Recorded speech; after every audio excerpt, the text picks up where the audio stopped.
Okay, so I just got back from visiting Maddie in California. Um, I wanted to go to the gym whenever I got back, but I ended up getting back and unpacking and everything. It took a lot longer than I thought it would. I got back later than I thought it would also because kind of got caught up at the airport waiting for my bag forever. It's almost 11 now. It's 10:53.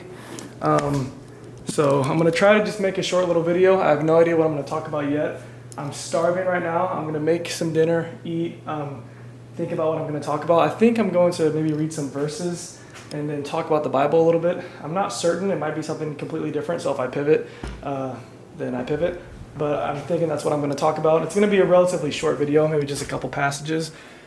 But I want to try to get this video edited and posted tonight just so I can have something and kind of spread my wings a little bit and not just posting about fitness content and being able to indulge in different topics and discussions. So yeah. So couple things. I am going to try to go over this super quickly just because it's already 11:45. I'm trying to get up at like 7 tomorrow. So I need to go to sleep soon. I still need a shower. Just finishing up eating. And yeah, that's basically it. So I went ahead and used my Bible app and then also used ChatGPT, which AI can be decent for some things at times, to make a little list of some of my favorite passages talking about dying to the flesh and just trying to overcome lust.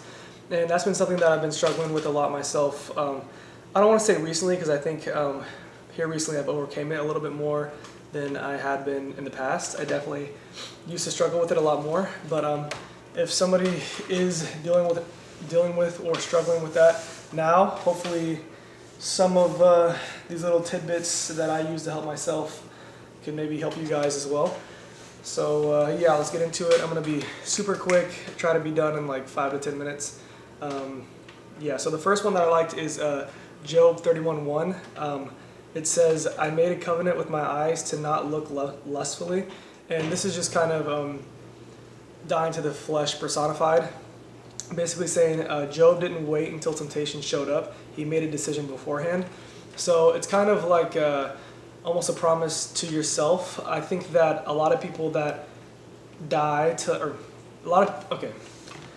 a lot of guys who deal with or struggle with lustfulness is also most likely going to be dealing with not feeling like they're reaching their true purpose, and that's what I was really dealing with. And I couldn't figure out exactly why I was feeling like I was working really hard, and I had been working hard and been fairly dedicated to doing a lot of things, but I was still moving in a way that was lustful. And as a man, I just felt like I was missing something. And as soon as I started to die to the flesh a lot more, I just felt like I was reaching my purpose and becoming the man that I'm supposed to be. And it kind of started with making a decision like, I'm not going to do this anymore. And not only am I not going to do it anymore, that's kind of it's an impossible task. You're obviously going to lust when you look at somebody every now and then, or you see something online or whatever, thoughts that you can't control yourself, like how I look at my girlfriend all the time. I think that it's very, very difficult, but I think what I have come to terms with is knowing that Jesus died for me, and that the sins that bother me the most, that I deal with, I am already forgiven. You know what I mean? And that's something that's huge for myself. And that was what was the hardest thing for me to understand whenever I would, say I would jerk it or whatever. I would get into a headspace that was so unhealthy and be like, how could I do that? How could you let yourself do that again? What are you thinking? Like, you made a promise, blah, blah, blah. And just hate myself for a little bit. And then that would push me even further away from my passion. And then that would lead to me doing it more often because I would just almost give up and be like, I can't overcome this. But whenever you get to a point to where you're not okay with the sin, but you're already forgiven, it's just a lot more healthy way to deal with it, at least for myself. And it's kind of like, it's you fighting for your purpose is how I view it. And it just has given me a lot of, inspiration. It's just inspired me to work harder at it. Let's see. Another one is Romans 8:13, which is basically talking about dying to the flesh as well. If by the Spirit you put to death the deeds of the body, you will live. I think this one is really deep. I'm going to try to quickly explain what it means to me specifically, and then also how ChatGPT broke it down and kind of the differences there. ChatGPT says, or this is a reiterable line, so you don't starve lust by feeding it lest, you starve it by killing it completely. And that kind of goes back to what I was saying earlier. You can't really kill it completely. You know what I mean? You are imperfect and you're made imperfect. You're created in His image, but whenever we originally allowed sin into mankind, you are no longer perfect, but Jesus died for you and you are a new creature. So it says, I'm not exactly sure in what passage, but it says whenever you accept Jesus as your Lord and Savior, you're a new creature. So these thoughts that come into my mind when I get to that point, is more so I don't say, why am I thinking like this? Whatever. I more so look at it as, God, you say I'm a new creature. So you either are God, and that is the truth, and you're not able to lie. So the truth is I'm a new creature. These thoughts aren't my own. They are the devil's being put into my head. And I'm able to overcome that by trying to draw closer to you in those moments.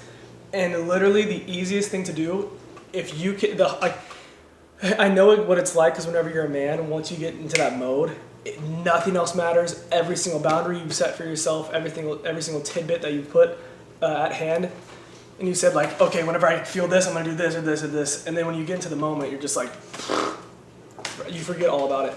And what's helped me is just praying. If I can get the Bible in my hands, not on my phone, if I can get the Bible in my hands, then I'm just obviously going to be much more drawn away from sinful thoughts. And that really helps me if I have a Bible in the living room, I have one in my bathroom, I have one in my by my nightstand, and I have one in my car, and they're just always at hand. And when I get these thoughts, I just open it up, and you'll be surprised how often you open it up to a random passage that relates to exactly how you're feeling. The last thing I want to touch on is Galatians 5:24. Those who belong to Christ have crucified the flesh with its passions and desires. And that's kind of the same thing that I was saying, is once you have allowed Christ into your heart, you now belong to Him, and you are a new creature, and those thoughts are no longer your own, and you are forgiven. And even if you fall into sin again, you can't beat yourself up, because if you know in your heart that you're truly trying to defeat it, it just feels so much better to know that you're forgiven. But if you know in your heart that you're not putting any effort into it, like what I was doing is I would think that I was putting in effort, I would set up these things, and then I wouldn't even try in the moment. And then once I was done, I would hate myself. But now, whenever I get into those lustful moments, I genuinely try to put some sort of effort, and then if I still fall short, I'm able to know that I'm forgiven. And that just helps me a lot. Another thing is, my girlfriend just got me this brick thing up here. And this just helps me not only with lustfulness, but with work. Just staying focused. You have to touch your phone on that to be able to activate the certain applications that you set it to. I set it to Safari, Chrome, TikTok, YouTube, Instagram, Snapchat, like all of the main social medias and websites. I make it super hard for me to go to unless I go and make this physical action. And whenever I have that set in place, to where I always have Chrome and Safari on that, so if I need to search something up, you can go into the app and you can override it, but also it's just another action I have to take instead of just one click and I'm there. That just helps me be able in that moment to be like, let me grab my Bible, let me say something, like let me say a prayer, let me try to switch up my thought process. And having that moment to where I can switch up how I'm thinking just really helps me a lot. And that's basically it. I'm going to try to go to bed now and have a productive Sunday. So God bless. Appreciate y'all for watching.